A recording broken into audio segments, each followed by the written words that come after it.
Hello video स्वागत है आप सभी को हमारे इस यूट्यूब चैनल में। तो दोस्तों, आज की इस वीडियो में हम लोग बात करने वाले हैं, ये जो हमारा द हिंदू की जो करंट अफेयर्स की जो सीरीज चल रही है उसमें हम लोग बात करने वाले हैं 3 जनवरी की जो है द हिंदू की जो न्यूज़पेपर थी उसमें क्या क्या जो है महत्वपूर्ण जो है न्यूज़ है उसके बारे में हम लोग देखने वाले हैं। तो पहला न्यूज़ इसमें क्या था कि जो सी आई एस एफ की जो है आत्महत्या दर में जो है एक तरह से जो है सुधार जो है देखने के लिए मिला है। वहीं दूसरी तरफ हम बात करते हैं नया कैंसर ट्रीटमेंट, इसका भी एक न्यूज़ देखने के लिए मिला था। वहीं तीसरा हम बात करते हैं कि जो भारतीय स्कूल हैं उसका जो इंफ्रास्ट्रक्चर यानी कि जो निर्माण करने की जो प्रक्रिया है, क्या क्या उसमें फैसिलिटीज़ है, लाइट हो गए, फर्नीचर हो गए, जो भी हो उसका एक तरह से जो है रिपोर्ट आया है। उसके बाद कुछ महत्वपूर्ण खबरें भी है, वो भी हम देखेंगे, जो कि वन लाइनर है स्टेट पीसीएस के लिए, या फिर जब मेंस की कोटेशन आप प्रैक्टिस करते हैं, मेंस लिखते हैं तो कोटेशन के लिए जो इस्तेमाल कर सकते हैं। चलिए पहला खबर हम देखते हैं। पहला खबर में क्या था कि जो केंद्रीय औद्योगिक सुरक्षा बल, जिसे हम बात करते हैं सी आई एस एफ का पूरा फुल नेम ये होता है केंद्रीय औद्योगिक सुरक्षा बल। इसमें हम बात करते हैं कि जो आत्महत्या की जो दर होती थी उसमें एक तरह से जो है कमी देखने के लिए मिला है। और यह जो है ईयर्स कौन में 2024 में जो है इसमें जो एक तरह से जो आत्महत्या की जो दर थी उसमें जो है एक तरह से जो गिरावट जो है देखने के लिए मिला है। ठीक है, अब हम बात करते हैं कि एनसीआरबी के अनुसार हम बात करते हैं कि जो राष्ट्रीय आत्महत्या दर है 2022 में जो है प्रति लाख जो है 12.4 था। ठीक है, एक रिपोर्ट के अकॉर्डिंग जो है इसका जो कंपेयर किया गया है कि इस साल में इतना था और इस साल में जो इतना था। वहीं दूसरी तरफ हम बात करते हैं सीआईएसएफ की जो आत्महत्या दर 2024 में अगर देखा जाए तो 9.87 था, यानी कि अप्रॉक्स देखा जाए तो 3 का जो है या तो फिर 2% का जो है रेशियो जो है कम देखने के लिए मिल रहा है। नोट में क्या लिखा हुआ है कि पिछले 5 वर्षों में जो है पहली बार, ध्यान देने वाली बात है कि जो सीआईएसएफ की जो है आत्महत्या दर है उसमें जो कमी देखने के लिए मिला है। राष्ट्रीय स्तर पर भी जो है यह जो है कमी देखने के लिए जो मिला है। अब हम बात करते हैं कि इसकी वजह क्या था। जो हमारे जो सीआईएसएफ हो गए उनकी जो है आत्महत्या करने की जो है वजह क्या था, तो उसके लिए जो पहला रीज़न यह देख सकते हैं तनाव और कार्य संबंधी दबाव के कारण भी मान सकते हैं। वहीं दूसरी तरफ हम बात करते हैं कि परिवार से लंबे समय तक, स्वाभाविक सी बात है कि परिवार से लंबे समय तक दूर रहने के कारण भी माना जा सकता है। तो इसमें किसी प्रकार की अपनी राय नहीं दे सकते हैं, जो एक फैक्ट है उसी के अकॉर्डिंग हम लेकर चल रहे हैं। ठीक है, वहीं तीसरी तरफ ये भी देख सकते हैं कि जो है व्यक्तिगत समस्या, जैसे कि हम सभी के पास समस्या होती है, उनका भी कुछ समस्या रही हो। अब बात करते हैं इसमें जो सुधार हुआ, सुधार का कारण क्या है। सुधार का कारण है कि इसमें बहुत सारे जो है एक तरह से एक्टिविटीज शुरू किया गया है, जैसे कि हम बात करते हैं दैनिक ब्रीफिंग और डीब्रीफिंग सत्र की जो है शुरुआत किया गया है, जिसमें हम बात करते हैं कि जो कमांडिंग अधिकारी द्वारा जो है कोई भी जो सीआईएसएफ के जो बंदा जो होता है, जो पोस्ट पर होते हैं, वहाँ पर जाते हैं, उनके जो है मानसिक तनाव के जो है शुरुआती लक्षणों का जो है पता लगाते हैं। तो इसमें से ये पॉइंट काफ़ी ज़्यादा इम्पोर्टेंट मान सकते हैं कि जो है दैनिक ब्रीफिंग और डीब्रीफिंग सत्र की जो शुरुआत किया गया है। इसके अंतर्गत क्या होता है कि जो कोई कमांडिंग अधिकारी होते हैं उनके जो है द्वारा जाके उस व्यक्ति के पास जाते हैं, जो इसके मतलब जहाँ पर उसकी पोस्टिंग है ना, जहाँ पर तैनाती है वहाँ पर जाते हैं। उसके बाद उनसे क्या पूछते हैं, अपनी जो मानसिक तनाव के बारे में कुछ अपना फीडबैक लेते होंगे, उसी के अकॉर्डिंग जो है ये जो है डिसीजन लेते होंगे। ठीक है, कमांडिंग अधिकारी। वहीं दूसरी तरफ हम बात करते हैं कि सीआईएसएफ के लिए जो है ऑनलाइन शिकायत पोर्टल भी बनाया गया है कि आप किसी भी प्रकार की समस्या हो रही है तो आप जो है इस पर जो है अपनी शिकायत जो है दर्ज कर सकते हैं, उसका निवारण किया जाएगा। वहीं दूसरी तरफ एक बात और देखने के लिए मिल रहा है कि मानसिक स्वास्थ्य सहायता सेवाओं की जो है शुरुआत किया गया है। ये भी देख सकते हैं, मेंस के पॉइंट से इसको जो है लिख सकते हैं। और एम्स के साथ जो है सहयोग है, 1-to-1 परामर्श, एक समझ सकते हैं एक व्यक्ति जो है एक व्यक्ति से जाकर अच्छा से बातचीत करते हैं, उनकी शर्त को मानते हैं, क्या क्या रीज़न है नहीं है, उन सभी के ऊपर जो है एक तरह से जो है फीडबैक लेते हैं। ये सब जो है पॉइंट लिख सकते हैं कि सुधार का कारण जो है क्या था। ठीक है, चलिए दूसरा हम बात करते हैं कि नया कैंसर ट्रीटमेंट के बारे में बात करते हैं। तो आईआईटी गुवाहाटी से इसका जो है देखने के लिए मिला है। क्या है देखिए, ओके, बात करते हैं कि जो आईआईटी गुवाहाटी और बोस इंस्टीट्यूट कोलकाता के शोधकर्ताओं, पहले नंबर तो दो यहाँ पर देखिए कि आईआईटी गुवाहाटी हो गया और बोस इंस्टीट्यूट कोलकाता के शोधकर्ताओं जो है स्थानीय कैंसर उपचार के लिए जो है एक उन्नत इंजेक्टेबल हाइड्रोजल जो है विकसित किया है। ध्यान देने वाली बात है कि IIT गुवाहाटी हो गए और बोस इंस्टीट्यूट कोलकाता जो है कैंसर उपचार करने के लिए जो है एक उन्नत इंजेक्टेबल हाइड्रोजेल, ध्यान देने वाली बात है, इंजेक्टेबल हाइड्रोजेल जो है विकसित किए हैं। ठीक है, अब हम बात करते हैं कि ये तो किया गया, ठीक है, क्या कारण था से इसको किया गया और इसको जो काफ़ी ज़्यादा जो है बेटर माना जाएगा और किससे हम इसको जो है कंपेयर कर सकते हैं। देखिए, मौजूदा में हम बात करते हैं जो कैंसर उपचार के लिए जो है दो प्रक्रिया जो है काफ़ी ज़्यादा जो है प्रचलित है, जिसमें पहला हम देख सकते हैं कीमोथेरेपी हो गया और दूसरा हम बात करते हैं सर्जिकल प्रक्रिया हो गया।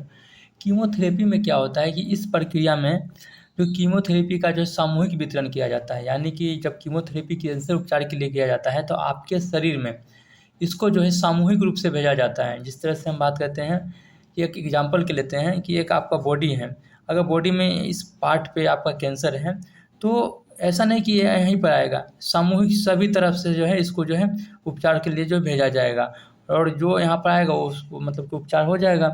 तो इसी की जो है यहाँ पर कीमोथेरेपी में जो है सामूहिक रूप से वितरण किया जाता है।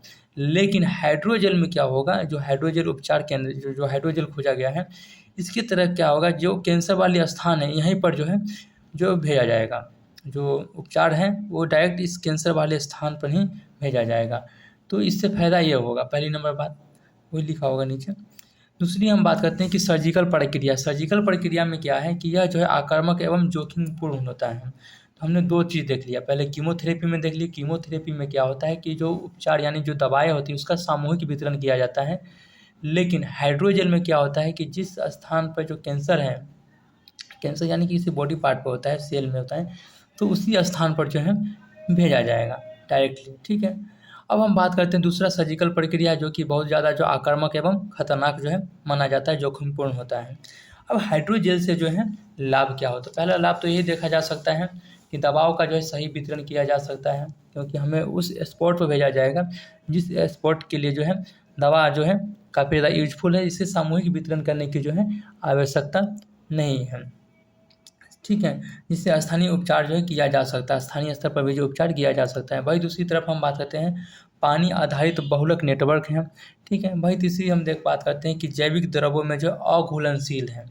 ध्यान देने वाली बात है कि ये जो हाइड्रोजेल जो है जैविक द्रव्यों में जो है अघुलनशील हो जाए। जैविक द्रव्य क्या होता है, अगर आप लोग केमिस्ट्री पढ़े होंगे तो उसमें जो है देख सकते हैं, बायोलॉजी भी थोड़ा इसे कंपेयर कर सकते हैं, इकोलॉजी इन्वायरमेंट का भी सेगमेंट में थोड़ा बहुत पढ़ने के लिए मिलता है, तो इसके बारे में आप लोग जान सकते हैं जैविक द्रव्य क्या होता है।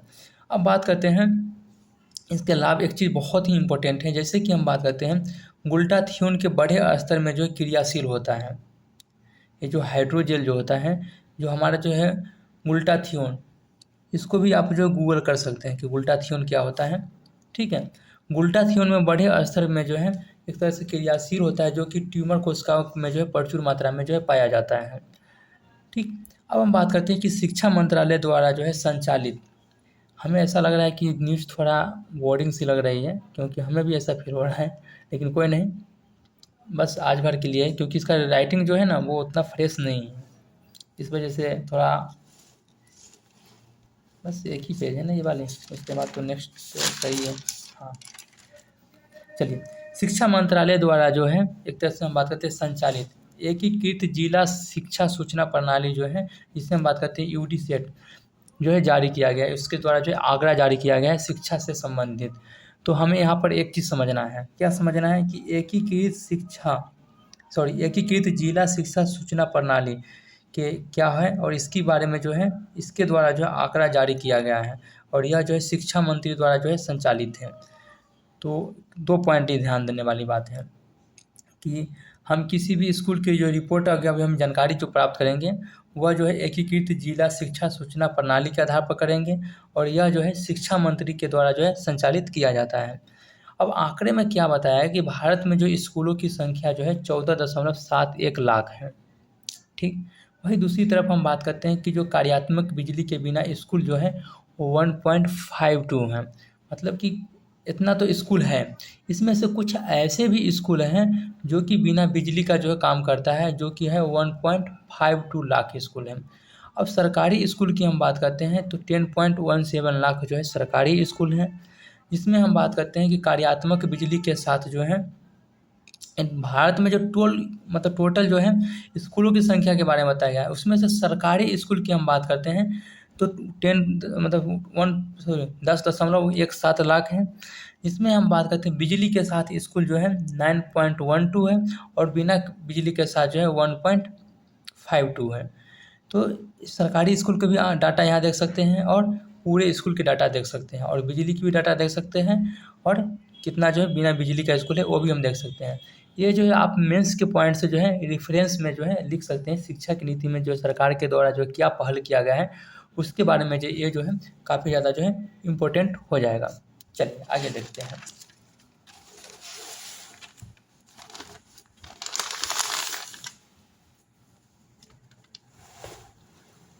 अब बात करते हैं कि शक्ति योजना की हम बात करते हैं तो यह जो है कर्नाटक की है, और महिलाओं की जो है गैर वातानुकूल जो है बस होती है उसकी जो है सुविधा प्रदान किया जाएगा। तो ये बहुत ही कम छोटी पॉइंट की जो कि स्टेट पीसीएस में जो है कभी आ सकता है कि जो है ये जो शक्ति योजना है, शक्ति योजना एक तरह से हम बात करते हैं कर्नाटक की है, और महिलाओं को जो है गैर वातानुकूल बस से जो है सुविधा जो है प्रदान किया जाएगा। अब हम बात करते हैं कि ऊँट त्यौहार हम बात करते हैं कि राजस्थान के जो है बीकानेर में होता है। ठीक है, ऊँट त्यौहार कहाँ होता है तो राजस्थान के जो है बीकानेर में होता है। वहीं दूसरी तरफ हम बात करते हैं एक और न्यूज़ थी जो कि हम लोग अभी अदर न्यूज़ में चल रहे हैं कि श्रम मंत्री हमारे जो लेबर फोर्स मिनिस्टर जो है एक तरह से उनका नाम क्या है मानसुख मांडविया द्वारा जो है ईपीएफओ का पूरा फुल नेम क्या होता है आप लोग कमेंट करके बता सकते हैं। और उसका हिंदी भी जानना पड़ेगा क्योंकि हम लोग हिंदी मीडियम के स्टूडेंट हैं, तो हमें हिंदी मीडियम में जो है जानना पड़ेगा। ऐसे ईपीएफओ ऐसे वर्ड में लिख देंगे तो चलेगा।